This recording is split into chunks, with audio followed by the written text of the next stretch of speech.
Well, hey guys, Chase here, and welcome back to DIY Cichlid Aquarist. Today I want to have a quick video about aquascaping. Now, the pet stores would like you to go out and buy all their nice little decorations and all that, but I think a natural aquascaped look is the best look for an aquarium, especially if you research what the natural habitat for your specific fish are. I have 3 South American cichlids, as well as African cichlid, 1 African, which you can see right there nibbling on the plastic plant right there. And you can see Mr. Pleco just hanging out. I chose to do a more natural look with some hardwood branches in there, as well as some live aquarium plants, and also some rocks that I found by some local streams. I live in Indiana, so here in Indiana the temperature has been below freezing for a while. We haven't had many days where it's been above freezing over the past couple of months. So getting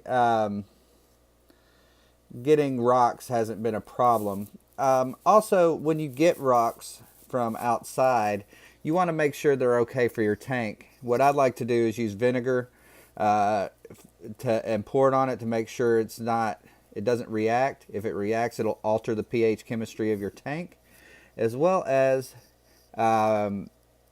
muriatic acid will do the same thing, but if you don't have muriatic acid, vinegar will work just fine.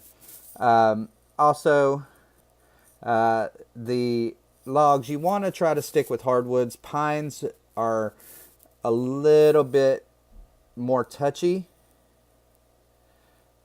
and they will cause some issues with your fish, as well as your nitrogen cycle, because they will dissolve very quickly in your aquarium.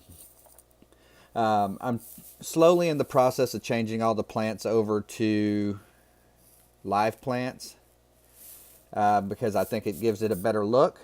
But one of the things you want to make sure of is make sure you have a good current in your tank between the filters and the air stones or air walls or whatever you're using.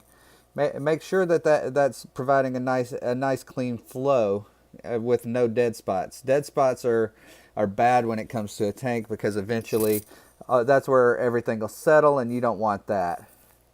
Also, make sure you're doing your weekly water changes. I just got done cycling this tank, so now I'm doing 25% water changes once a week. Also, you want to make sure that you check your filter media, and you don't necessarily change it, but if it's getting a little clogged up, make sure you give it a nice little rub down and when you're doing your weekly water change, give it a nice little rub down in that dirty aquarium water, get all the really heavy stuff off of it, so more stuff can flow through it and you can catch more stuff. Well guys, that's it. As you can see, I've kind of modeled it after a kind of a hybrid of African / South American cichlid setup. Got the rocks here with a bunch of nooks and crannies for them to hide in. I will be upgrading to a bigger tank eventually, so they will have I'll get bigger rocks for them to hide under to make bigger holes and stuff like that. But that's it. Until next time, guys.